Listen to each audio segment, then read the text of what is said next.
Well, today's topic, offer letters. You should have known it was coming.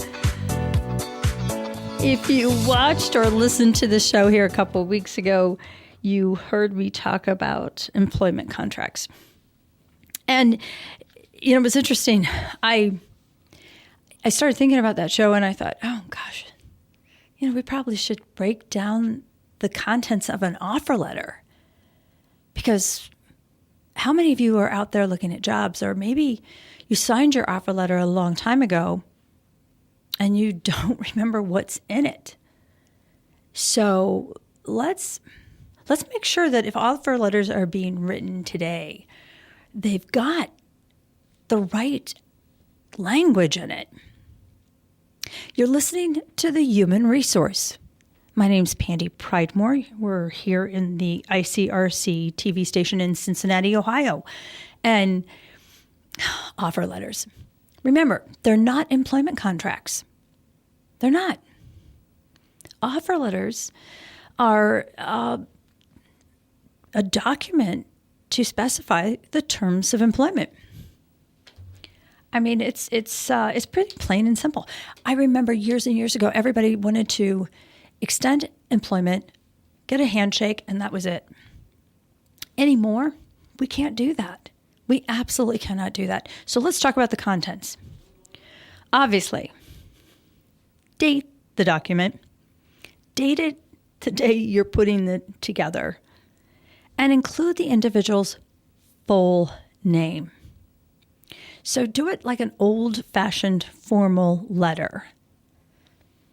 On November 18th, we're extending, 18th, 2022, we're going to extend employment to Pandy Pridemore at such and such address in such and such city. Dear Pandy. And in that first paragraph, let's not get to anything really fluffy or frilly. This is a business transaction, right? This is a business communication, a business document. So let's talk. This is the position. And by the way, the position is going to be classified or is a full-time, part-time. Don't forget to include exempt or non-exempt. Remember, if an individual doesn't know whether they're exempt or non-exempt, they don't know whether they're eligible for overtime or not. So not only is full-time, part-time, but non-exempt is very, very important. Then let's talk about the hourly rate. Everybody wants to know what they're going to get paid, without a doubt. And if it is hourly, then say it's hourly. If it's non-exempt at the top, remember, it could be a salary. We talked about that here a couple shows ago. So non-exempt can be either hourly or a negotiated rate of a salary. But if it's hourly, say hourly. If it is a negotiated rate, whether it's non-exempt or exempt, put that rate in not as an annual rate, but as a per pay period. And here's the thinking behind that. Help this new hire to understand that you're only obligated to that individual per pay period. You work, you're going to work to this pay period. I'm not even going to allude to the thought that this relationship is going to be on an annual basis. I've gotten a lot of pushback on this with the highly professional positions. I had clients that employed physicians and PhDs who, again, are highly compensated, and they felt it was insulting to them to put a per pay period when the individual felt more rewarded and more valued if they could see the annual rate. And my response to that was, do they not do math?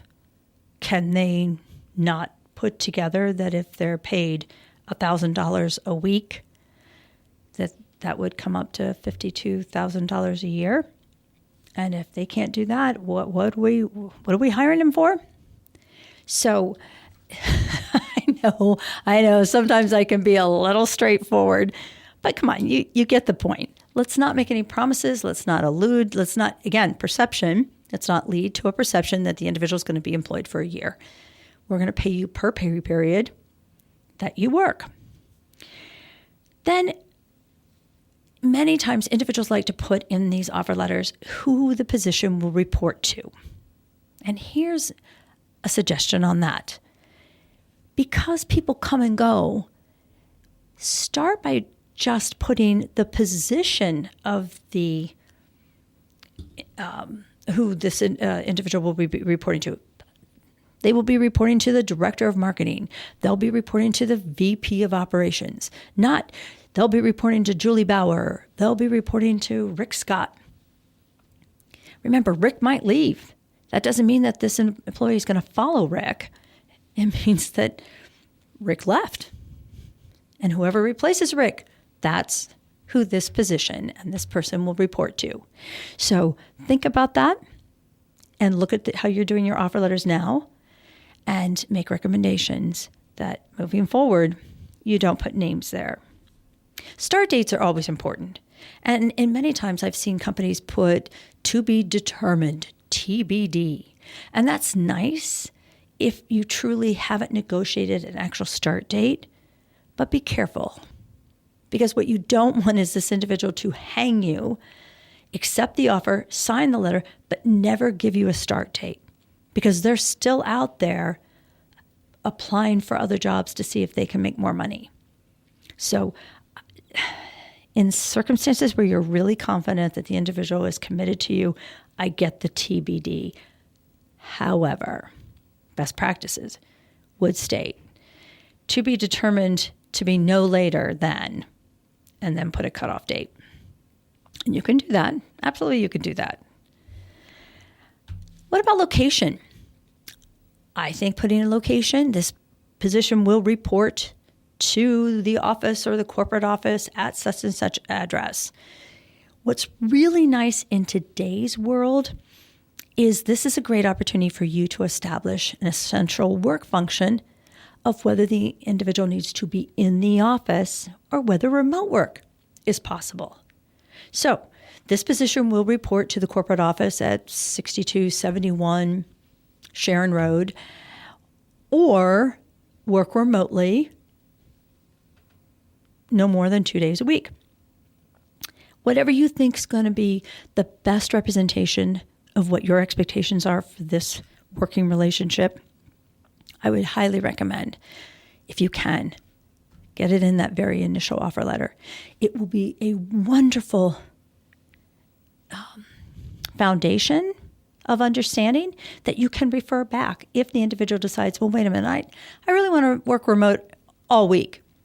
I really need to work remote 4 days a week. You can go back to the offer letter and remind them, but I told you and you signed agreeing that you were going to work in the office and remote no more than 2 days a week. Obviously, every employee wants to know about eligibility of benefits, so that's a standard part of an offer letter, and absolutely put in there what the eligibility is. But the thing you don't want to do in an offer letter is be so specific. Well, we're going to contribute $30 or $300, or you're going to have this Anthem plan, and you get this wellness program, and you get. Don't do that. Don't do that. Don't lock yourself in.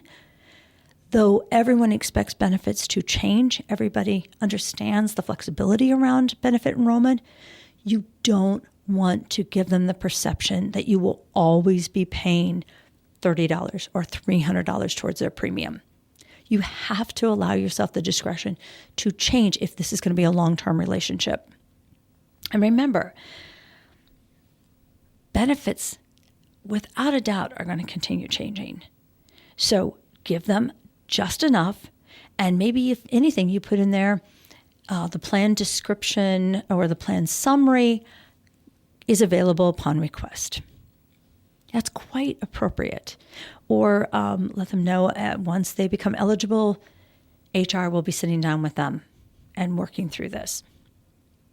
It's kind of like that clause that you see in a lot of offer letters where it says you will be required to provide evidence of employment eligibility, meaning you will sit down with HR and you will have to provide these documents. You will be required to sign an employee handbook. You will be required to complete certification. That's all appropriate to put in an offer letter because, again, we're talking the terms of employment. And if these are conditions of the employment, and one of the reasons you want this individual, then absolutely, it's totally appropriate to put in an offer letter. One of the things that are absolutely essential, though, and this is a non-negotiable, guys, if you are working with an offer letter versus an employment contract, the at-will employment clause has to be added. You know, it's interesting. One of my attorneys absolutely loves to see the at-will employment signed 3 times. You start with the application. Application should have at the back, I understand that if I am employed with this company, it will be at will. Then the second is the offer letter. I understand this is an at-will employment relationship. There is no contract. And then the third is your handbook. Because if you're going to exercise at will and you decide at some point, 6 months, 6 years, that this isn't working out and you just want to part ways, you now have 3 signatures. You made it very clear to that employee, at some point during this relationship, I may exercise at-will employment, just as at some time during this relationship, you might exercise at-will employment and leave me. So that's non-negotiable. Make sure your offer letter has it. And then my big add that most people miss is that I love to see expiration dates in an offer letter.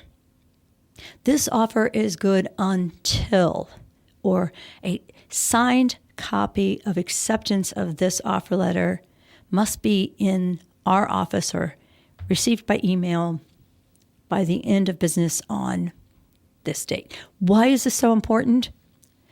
Okay, guys, let's go back to where we are in the workforce right now. If someone seriously wants a job, they're ready to sign. As soon as you put it in front of them, they will be ready to sign. Some, of course, want to think about the pay offer. They want to think about the benefits. Maybe even they want to talk to the broker about the benefits, and that's okay. But you don't want an open-ended offer. You're the employer. Take control of this process. If I don't get the signed offer letter by this date, the offer is null and good. You can change the terms of an offer letter if that expiration date is not met. And come on, if they don't know whether they want to work for you or not, based on all this great information that you've put into the offer letter, maybe you don't want them. But an offer letter is good. An offer letter is great. And an offer letter can solve so many problems moving forward if it's done correctly. But that's just my advice. Because you've been listening to the Human Resource.